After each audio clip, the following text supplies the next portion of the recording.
So in my last video you may have seen, we talked about having a last generation motherboard for gaming, YouTubing, emailing, and all that. And that was a powerhouse of a motherboard for the price. It was a $500 motherboard going for $250. Now this one is no exception. This is the MSI Meg Ace, and this is also the Z690 chipset. So I consider it a generation old, but you may consider it 2 generations old. It really doesn't matter because the Raptor Lake was kind of just a refresh, and they just took some of the motherboards and they put a few extra little bells and whistles on them. Nothing crazy. But this thing, I also got a heck of a deal. You wouldn't even believe the price that I paid for this. And I haven't been able to find this one again for the same price, but still a very good price. And we are going to hopefully demonstrate that unless the prices have changed. So the time of making this video, the price may have changed. But if you want to get into this thing has 5 M.2 slots. So this thing's no joke. This is a overclocking machine if you want it to be. I want to get into this and kind of do an overlook of it, not a full in-depth review, but just an overlook of the motherboard, see what you get in the box, and just kind of go over all the things that you can hook up to it. So stay right there. All right, so this is what you get right here. This is the pretty looking box. And again, this is the MSI Meg Z690 Ace motherboard, and this thing's pretty cool. It's got gold all over it, gold plated stuff, and yeah. So here's the back of the motherboard in case you're curious. Anyway, this is what you get. This is what it looks like when you open the box, I should say. It's got that nice dragon looking. That's pretty cool. I do have to say it. That's pretty cool. This comes with a ton of stuff. So right off the bat, we do have now the other motherboard that I showed. I wasn't sure, but it did not come. This is a temperature sensor. So this one actually comes with a temperature sensor. And we get, let's see, I believe we get 4 SATA cables. This is 2 of them, one with a 90-degree fitting, one with a straight fitting. All right, and next in the box, we get a couple of cables. Now these are DisplayPort cables to, I think, mini display, if I'm looking at that right, or maybe that's Thunderbolt. But anyway, what you do with those is you take those cables and you go from your graphics card back into the motherboard so you can have an output for Thunderbolt. So that's what those cables are for. We get a badge, and it's the gold one. The last motherboard had just a black one, but this has got the gold. That's pretty cool. This is for your... This is an extension for your header, for your input-output, so for your on-off switch and all that. We do get RGB cables, so these are just extension cables. This right here, so the last board and this board come with a built-on connector for Corsair, so for your IQ RGB. So this comes with a cable for that. This is just more, so you got one addressable RGB connection and then a 12 volt, or one addressable and one regular. That's what it is. And here's our other SATA connectors. And this is a second thermotemp sensor right here. We do get a plethora of stickers here. We get a microfiber cloth for cleaning your dragging gold areas. And of course we get our welcome card. We get some other stickers that you can label your SATA cables or other cables that you have going to it that you might have in question, because if they're all routed and you're not sure which one to unplug, like from the motherboard, then you can refer to the tag. You write on the tag. So it does come with an actual full manual, which is pretty nice. The other motherboard did not come with that, so that's kind of funny. I don't know if just the higher end motherboards, Gigabyte doesn't apparently send them anymore, because I got one of the highest end Gigabyte motherboards you could have for my 14th gen. That didn't come with one, so it's kind of funny what's going on. Anyway, this is your Wi-Fi 6E antenna. So this has Wi-Fi 6E. Also, this motherboard is an extended, so it's an eATX, and it's an extended motherboard, so it's wider. So you get that, it comes with it. We also get, instead of a CD to load your drivers, now they offer, or they give you a thumb drive, which is pretty nice. Now in this little section right here, we get some M.2 screws, and these have like the easy latch, so it's just no screws really needed, even though I said screws. You do have to put them in initially if you are looking to change something out. You do have, it comes with a brush. I think this could stay out. You don't need a brush. But anyway, it comes with a brush.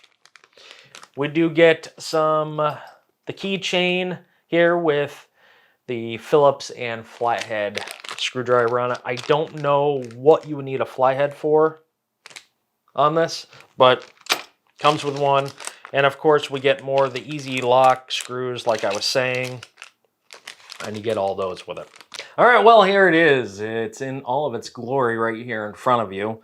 And by the way, we do have to take some of these peely peels off and reveal that perfect gold-looking ace emblem there. We have one up here that says Meg. We have one here on the M.2 heatsink. And we also have one right here. Covered in the Dwagon. It's the Dwagon. There you go. And we have one down here also that we'll grab. Oh, yes. And I did forget this in the last video. So on our input outputs here, take this right off. Get that off. All right, so take a good look and gander at this. This looks This looks nice. And right here, by the way, there is nothing under this. This is just for decoration only. Because if you took that off, there's a couple screws on the back. If you took this off, then you're not going to find anything behind that. It's just to kind of occupy the empty space. I mean, there's electronics on the board. There's components on the actual motherboard, but there's nothing back there. So there's no other M.2 or anything back there. By the way, this does support 5 M.2s, and we have one here, we have 2 right here, 3, and then 4 over here. This does have 4 slots for you to put RAM in, up to 192 gigabytes. This has a lot of other... Oh, I did forget one other peely spot right there. We have Audio Boost 5 HD. Okay, so where was I at? So I said it can support 5 M.2s. Now, all of them but one, so you have 4 that are NVMe Gen 4. So all these, there's 1, 2, 3, and I believe this one are all Generation 4. This one over here is going to be Gen 3, and it's probably going to disable one of these ports over here for your SATA. Like SATA 7 was on the other one, it would disable. So it's just something to kind of keep in mind when you're ordering your SSDs. Probably you don't need a Gen 4 over here, just get a Gen 3. Nevertheless, let's take a look at all the connectors on here and what do they do and what are they meant for. So if we start looking at the top of the motherboard in this area up top here, normally we would see the 2 CPU power pins or the CPU power pins. Well, they're not here. They're actually right here. So they've moved them from over here now to over here, just on this particular motherboard, that is, and that's it. Now, right next to it, so you would occupy just one of these if you were not overclocking. You can hook both of them up if you want, or if you were potentially going to overclock, then you would add your second power along with that one. If you were running just a regular tower cooler on this and you had it in dual fan configuration, I'd probably recommend getting a splitter for this connector right here and not plugging it into here. Now, last video I did say probably plug it in here, you'd be okay, which you might be, but usually these splitters can handle between 2 to 4 fans. So you'd be safe just to get a splitter for there. So we got our pump fan there. We have addressable RGB right here. We have this right here. This is the connector. Let me just turn it here for you. This right here is the connector for your Corsair RGB software. We have another system fan right here. This is your 24 volt, 24 pin connection for your motherboard, your power for your motherboard. And just below our 24 pin power connector, we have two USB Type-C front panel connectors, both of which are USB 3.2 Gen 2 by 2, which means they can get up to 20 gigabits per second. 20 gigabits, not gigabytes. So if you had, I don't know of a case off the top of my head that supports two USB Type-C ports on the front, but also that case has to support the Gen 3.2 by 2 in order to get those speeds. And moving down, we have two USB 3.0 ports for the front of your panel. Now, there are plenty of cases that support the 4 ports because each one of these supports 2 USB connections. So that's a total of 4. Matter of fact, my She-Hulk build case here from Asus, that supports 4 of those. Now moving down, we have our 6 SATA ports right here. And I just wanted to emphasize, if you occupy your M.2 lower slot here, the one that is I believe it's the only one is the Gen 3 one. If you put something in here, then what it's going to do is it's going to automatically disable one of these. I don't know which one, but it's in your user manual, or you could go online and figure that out through the MSI website. All right, as we start down here, we have right here is another RGB connection. Now, these connectors up here, I'm not real too sure what these are. I'd have to look them up. Again, with these ones that are all in here, I'm not familiarized with those. So, but moving down here, this right here is your front panel connector. And it says FP, so that's front panel connector. And this one, honestly, I'm not too sure. But right next to it, we do have a power button and a reset button right on the motherboard. So if you're doing any overclocking, you can utilize those. Usually for resets and stuff like that, it's good for. Moving down the line here, we have two USB 2.0 headers. Those are usually, nowadays, people usually just use those for RGB hubs and pump header hubs, stuff like that, just to get power from them.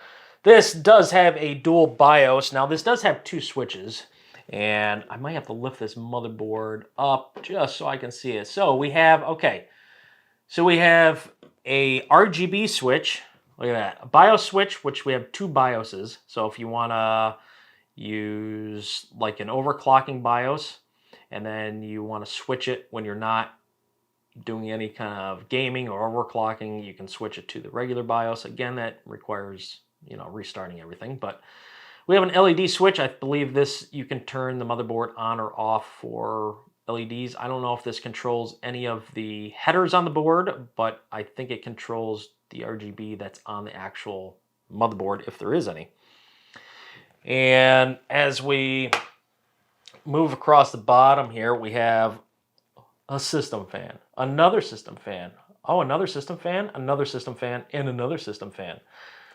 Oh my gosh. So there's 5 of them right there. There's one more up on, there's one more up top. So you have 6, and then you have the pump fan. So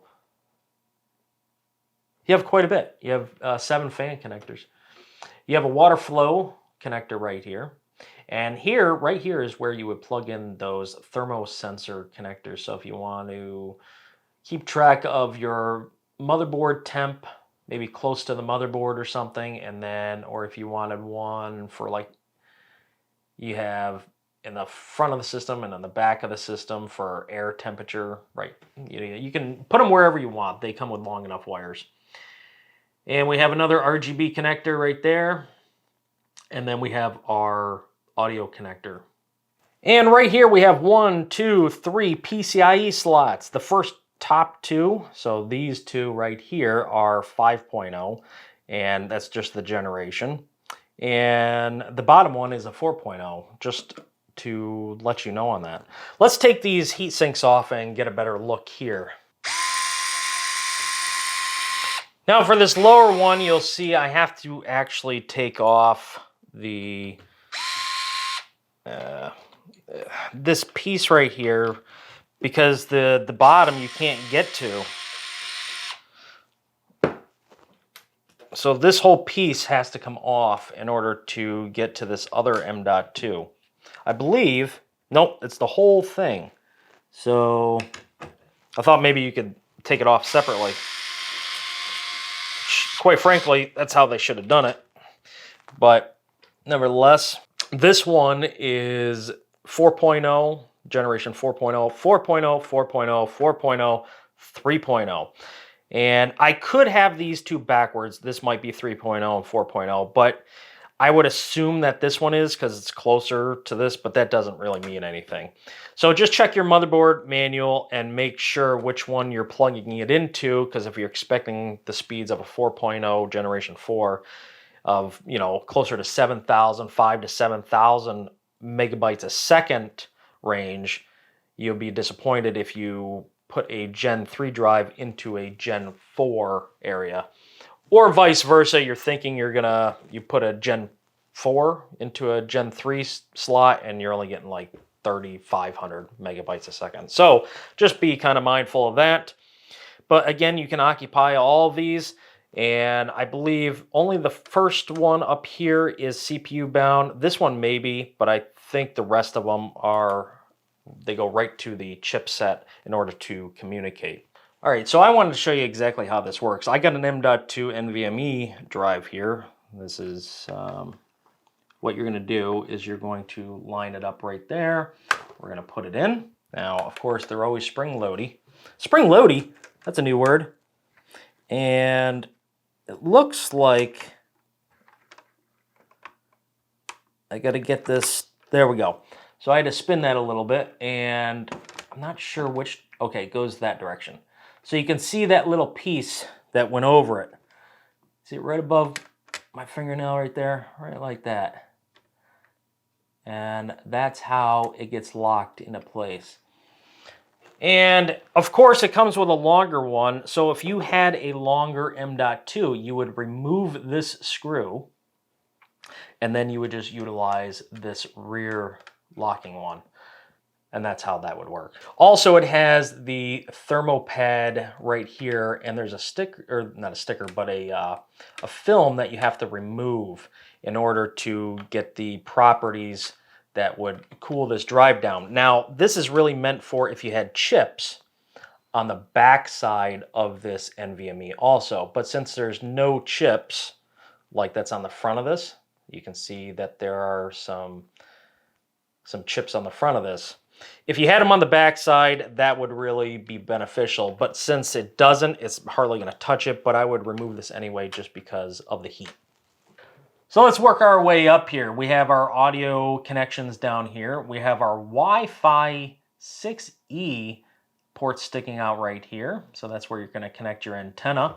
Then we have the mini display port. Okay, they were display port. For some reason I was thinking they're Thunderbolt. I don't know why. But what we would do is you would have a graphics card in, right? And then you would use those short cables, would go from your graphics card for the display cable right to here, and you would plug them in because they say display cable in. And then you have two outputs for Thunderbolt connections. So if you had a Type-C connection for like a monitor or anything like that, you can have the cables coming right out of there. Now we have 4, 5, 6, 7 USB 3.2 Gen 2, not Gen 2x2, but Gen 2 USB ports there. We have two 2.5 gigabit Ethernet ports, which is pretty nice. And we also have this right here. Now you have a Type-C connection that supports only 10 gigabits per second or PD, so that's power delivery. So you also can not only charge stuff here, but you can actually have, you should, and theoretically, you should be able to put a cable going from here to a monitor that supports Type-C and still get picture out, at least from here. Now you can buy cables that you can adapt going from Type-C to DisplayPort or Type-C to HDMI, just to keep that in the back of your mind. Now up here we have a clear CMOS button, in case you're having those overclocking difficulties. And also right here you have a BIOS flash button. And your BIOS flash is right here, so this is where you would stick in the USB. So if you're updating your BIOS, typically I just stick it in that port anyway if I'm doing it the old-fashioned way. But another reason why they have this is in case you buy an older motherboard like this and then a newer CPU comes out that this motherboard BIOS does not support yet, then you would download your newer BIOS that does support it, plug it in here. Now you do not need the CPU actually in it. You just need a power supply. You don't even need RAM. But you would plug your thumb drive in there that has the new BIOS file. You usually have to rename it, so you'd have to rename it according to the manufacturer's liking. And then, because the file has to be read, the motherboard is looking, or the BIOS is looking for a specific file, so that's why you have to rename it. And then all you would do is hit this little BIOS button. You just give it a little push like that, and it would start automatically reading the file and then updating your BIOS. Super nice, super convenient. All right, so one thing I want to show you over here on Amazon on how you can check prices and availability. So over here on Amazon, we can see that we have it, and it's $237, but this one is, it says over here, used acceptable. Now you could go ahead and try that, but you might be missing some components. I got this one brand new for $200. That was the other thing I haven't told you yet. I got it for $200. Now, I think this is originally like a $550-ish motherboard, but we're going to find out here in a second. Then come up here to your URL. The URL is up here. See all the way up here on the top? I'm trying to highlight the whole thing and it's not working. It's not working. There we go. Control C on your keyboard and go over to a website called camelcamel.com. Up at the top, you will find Amazon products. Go ahead and paste Control V on your keyboard, paste it, and then hit enter or that little search thing. It's going to say that that is not in stock from Amazon. Yes, it's not in stock right now. It may come back in stock for that same $200 price. But you can see right down here, it says create Amazon price watch. You can do that, by the way. But we can see Amazon not in stock, third party new, not in stock, but third party used, it is in stock for $237, which is $37 higher than what I paid for, and you may not be getting all the accessories with it. You could take a chance though if you just want the motherboard. But as we scroll down here, you can see that the price, okay, it started out at $600. This was a $600 motherboard. It quickly dropped to about $550. But look at this, $250. That's less than half of where it started out.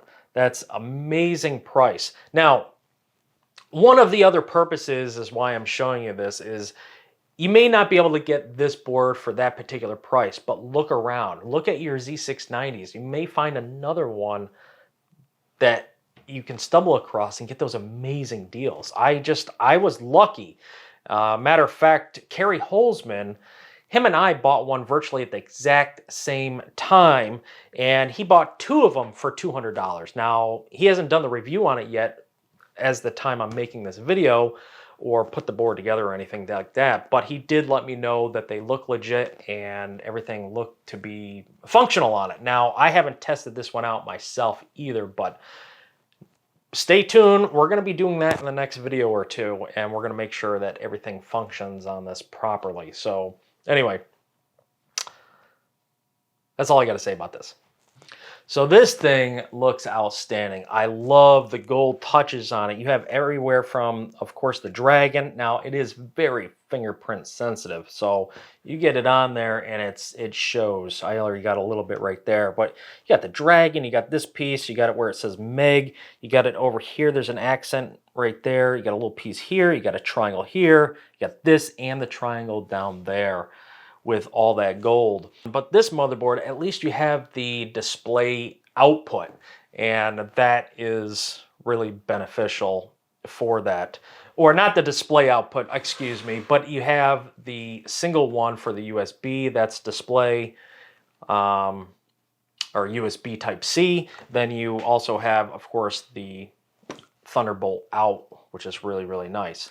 So, with that said, I'll leave a link down in the description. You can go ahead and check one out for yourself if you want to get something that was $550 originally and now all the way down to $200 to $250, maybe $280. You're still talking less than half of the cost of just a generation old motherboard.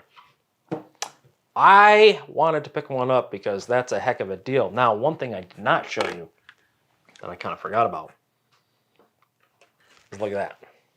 Even got the dragon on the back. That is very nice.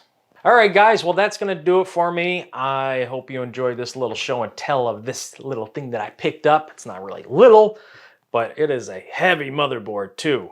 But anyway, that's going to wrap it up for me.